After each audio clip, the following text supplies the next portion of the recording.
ñu sante yàlla ñu ngi julli ci Seydina Mohamed di sant ki ñu kàttanal ki ñu dooleel ki jël Thiès def ko au cœur de ses priorités mooy son excellence le président de la République du Sénégal. tey nag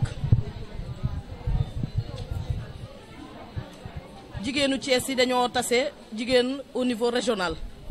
muy Thiès Mbour ak Tivaouane ñetti département yépp tase dans la commune de Thiès tey pour ñu def appel pour mën a waxtaan ak askan wi ndax ñépp réeréew leen mbir que depuis 2012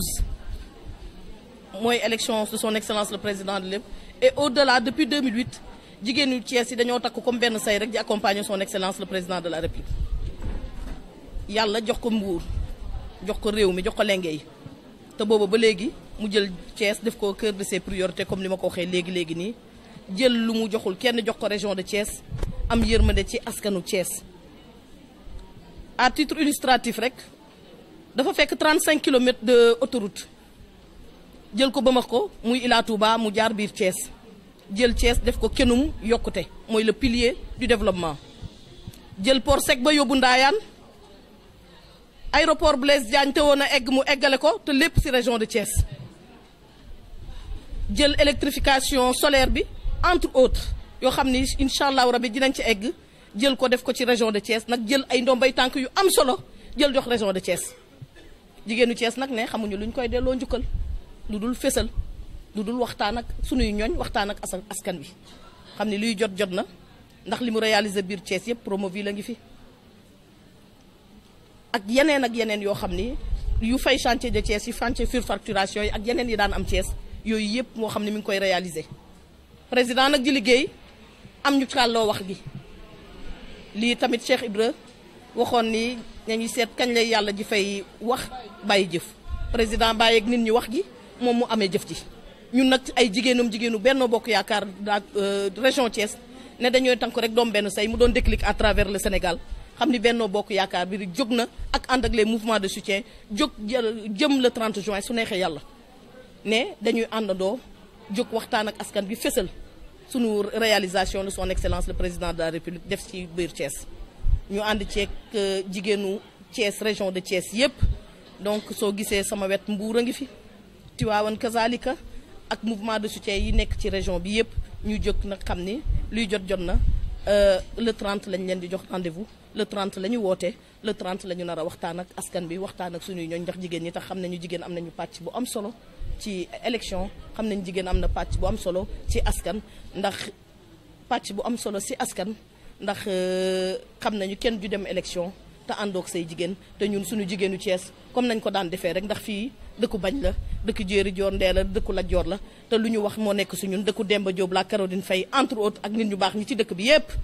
donc ñu ne ñun ñëpp jóg nañu comme benn say rek pour le 30 juin waxtaan ak askan bi tem xam ni benn objectif la ñu am actuellement un seul candidat mooy son excellence le président de la République un seul parti le Benno Bokk Yaakaar un seul objectif le réélire dès le premier tour. président nag am na ci sax ndax loo xam ne suñ ko tuddee suñu nee der bi rek dañ naan suñu nee der bi rek su uude bi naan der bi naan bëy bi ñu na der bi der bee tax xam ni Thiès dafa am bunt Thiès dafa am borom ndax sax su ma ko duggee Tivaouane rek Pire lay jot Sañoxor dëkkub xaali Amar Fad kër maam Amat Cissé Pire wëlbatiku dem Tivaouane dëkk Sidi Alaaji Malick dem Ndiassane ñëw Thiès dem Thiénaba dëkku Cheikhou Thiénaba président am lu am solo xam ni Thiès dafa am spécificité ndax këru diine yu ci bëri ci biir Thiès gii la ñu fekk baax fii la ñu cosaanoo président war ma lool diine walmar lool ñi fi yàlla teg donc mu commencé fi cité religieuse yi am ci yu bëri ak Popenguine ak évêché bi Kër Labbe gi président barki dem réhabilité ak Popenguine gee cité mariale bi donc ñu wëlbatiku ne actuellement xam ni moom dafa jël diine tamit def ko au cœur de ses priorités donc ñu ni su neexee yàlla le 30 dinañ waxtaan ak suñuy ñoñ dinañ waxtaan ak Sénégal dinañ waxtaan ak monde bi su neexee yàlla maa ngi leen di sant di leen gërëm allahumma salli ala sayyidina Muhammad.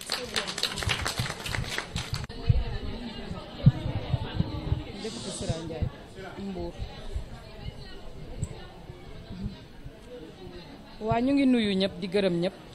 comme ni ko madame la présidente waxee mbooloo mi ngeen fi gis tey mu teew dañu ñëwoon tey ñun en tant que jigéen ñi nekk Benno Bokk Yaakaar ku wax Benno Bokk Yaakaar nag xam ne c'est la coalition du président Macky Sall c'est la coalition du président Ousmane Tanor Dieng c'est la coalition du président Moustapha Niasse ak tous les leaders yi nga xam ne ñoom ñoo accompagné son excellence depuis second tour en 2012 lii nag ngeen gis du lu bees li ko waral mooy 2012 lañ ko tabboon avec 65% ñu fas yéene ñun jigéen ñi nga xam ne ñoo bokk Benno Bokk Yaakaar di jàppale son excellence le président Macky Sall mu liggéey bu am solo tënk ko ci plan Sénégal émergent ñëpp gis ci seen bopp rawatina nag région de Thiès ndax bu ñu nee région de Thiès wax na ko sànq wax na AIBD mais région de Thiès ñi ko séq ku ne xam na ne boo nee la pêche mu jouer un rôle vraiment primordial ci wàllu économie sénégalaise région de Thiès moo tax ñu di ko wax ndax ku nekk Somone Mbour Kayar wax Joal Fadiouth Fass Boye xam ne région de Thiès moo aye ñu ne Ila Touba effectivement waane nag autoroute Diamniadio Mbour mu ngi fi bientôt Diamniadio Sindia Somone Mbour après Mbour Kaolack Mbour Fatick Kaolack ak yeneen yoo xam ne si wàllu bourse de sécurité familiale ku ne xam na ne madame le ministre de la femme Ndeye Saly Diop Dieng yàggul dara séddale na ay financement yu am solo ci région de Thiès bi yëpp ñuy ay jigéen nag ne dañoo gunge président Macky Sall fas yéene waat falaat ko muy sa réélection ci loolu la ñuy dox moo tax le 30 comme ni ko présidente Seynabou Ndiéguène waxee dañoo woote fii bés bu mag bés boo xam ne nii jigéen ñi ñoo ko woote muy jigéenu président Macky Sall fas yéene lépp luy réalisation nga xam ne buñ ko doon lim fii ba suba du jeex fii la ñu nekk ci commune Thiès ku ne xam na ne bu ñu nee université de Thiès président de la république Macky Sall moo tax université de Thiès nekk une réalité tey jii vraie université la ñu am ak yeneen i réalisation yoo xam ne ñu ngi ci commune Thiès KMS 3 mu ngi fi leneen ak leneen moo ngi fi cité religieuse ni ñu ko moderniser Seynabou wax na ko ñu jàpp ne ñun waruñ cee dellu ginnaaw parce que dañoo jàpp ne ñun ñoo war a falaat président Macky Sall ni ñu ko falee woon au soir en 2012 kon loolu moo tax tey jigéen ñëpp àndandoo bokk ndey bokk baay parti allié yi mouvement de soutien yi ak ñi nga xamante ne ñoom la njaboote ci wàllu parti muy alliance pour la république ñu fas yéene le 30 juin incha allah muy samedi bii di ñëw bu dellusee rendez-vous bi nga xam ne kenn waru ko manqué fii lay xewee ci place de France incha allah avec les femmes de Benno Bokk Yaakaar pour préparer le terrain pour mën a falaat le président Macky Sall au soir du 24 février en 2019 nous avons dit oui au président Macky Sall nous avons dit oui au PSE kon incha allah li ñu war mu des rek mooy occuper espace bi occuper terrain bi fas yéene jël lépp lu mu def ci dëkk bi moo xam ci ñetti penc yi ñu lim muy Mbour muy Thiès muy Tivaouane ñu fësal ko ba ñëpp yëg ko su ko defee sénégalais yi yëpp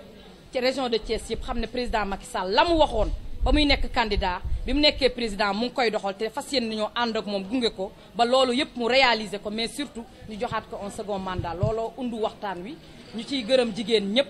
tous les responsables politiques yi ñu am ñu ngi fi parti politique yi ñëw nañu suñu ay góor it jëmmal nañ ñu jàppale nañ ñu yaakaar naa ne loolu duñ ci xóot ñu jox madame la présidente Seynabou Gaye Touré mu àggali mbir mi mais di leen wax ne rek les femmes de Benno Bokk Yaakaar de la région de Thiès fas yéene nañu ànd ñoom ñëpp joxaat président Macky Sall un second mandat au soir du 24 février. asalaamaaleykum mbokk yi ñu ngi leen di nuyu kenn ku nekk ci turam ak santam di yëkkati sunu kàddu rek en tant que jigéen waaye mu mel ni bésu tey ku nekk kontaan na ndax damay wax ne Thiès moo yëngu bu ñu nee Thiès nag dañuy wax Mbour dañuy wax Tivaouane kuy jigéenu développement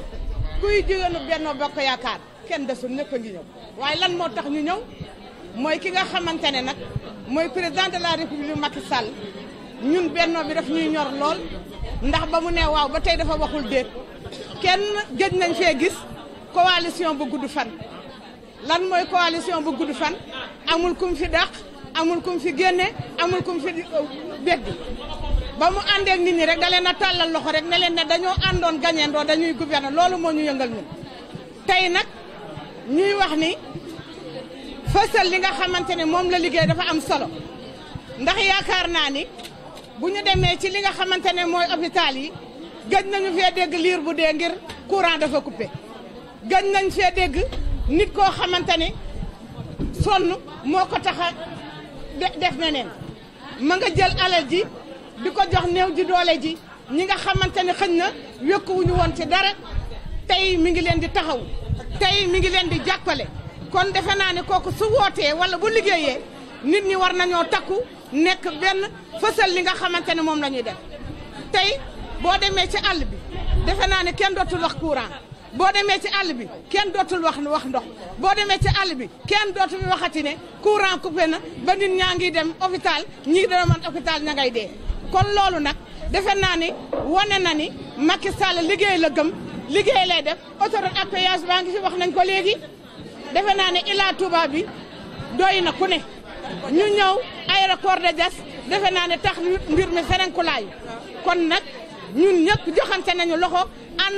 ànd ak jigéen ñëpp pour àndandoo nekk benn incha allahu rabi 2019 benn voyage rek lañ koy def jërë ngeen jëf. Avant toute chose,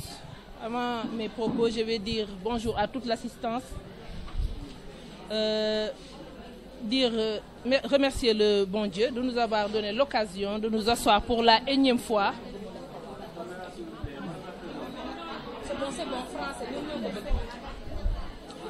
De nous réunir pour la énième fois dans le seul but d'organiser... Pardon? Ah oui. Donc je me réjouis de participer à cette importante rencontre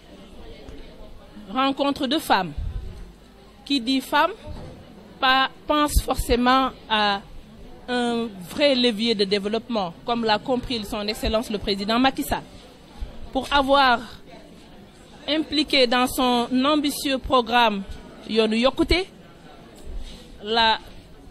composante femme. Donc il s'agit de quoi? Il s'agit d'organiser une nuit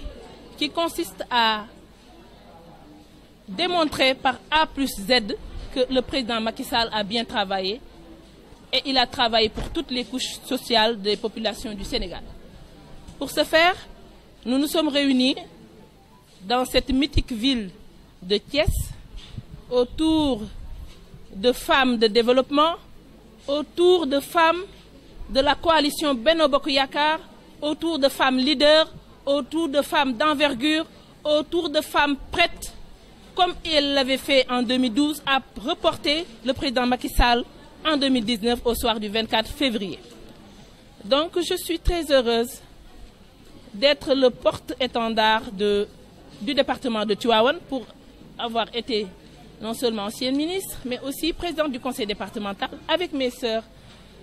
ici présentes, Madame Sira Ndiaye, l'honorable députée, Seynabou Ndiéguène de Thiès, qu'on ne représente plus, pour aller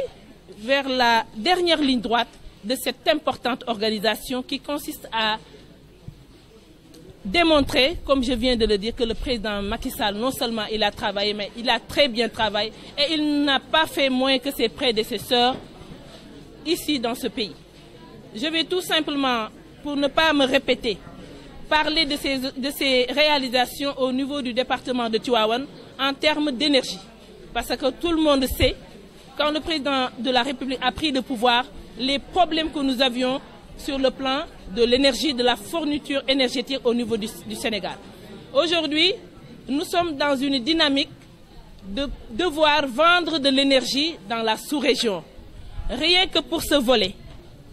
si Macky Sall s'arrêtait à ce volet énergétique, on pouvait applaudir à deux mains parce que tout le monde se souvient du plan Takal qui a coûté énormément d'argent au président de la République et qui a handicapé toutes les couches sociales de ce pays. Aujourd'hui, Sinthiou Mékhé, 27 milliards d'investissements pour donner de l'énergie solaire. La centrale Cheikh Anta Diop, 22 milliards pour donner de l'énergie au Sénégal. Moi, je vais m'en arrêter là parce que mes prédécesseurs ont parlé des réalisations sur le plan religieux. Elles ont parlé aussi d'autres réalisations, rien que sur le plan énergétique. Qui ne se souvient pas du plan Takal de Abdoulaye Wade qui a pompé toutes les bourses de nos familles. Aujourd'hui, le président Macky Sall a réparé cette injustice en mettant deux les plus grosses centrales photovoltaïques d'Afrique de l'Ouest, d'Afrique dans mon département, le département de Tivaouane. Donc nous pouvons, sans risque de nous dire que c'est le président qui a pris la mesure de l'importance de l'énergie dans le monde. Donc foofu rek laa koy yemale di wax yàlla na ci yàlla eggale jàmm. Salaamaaleykum.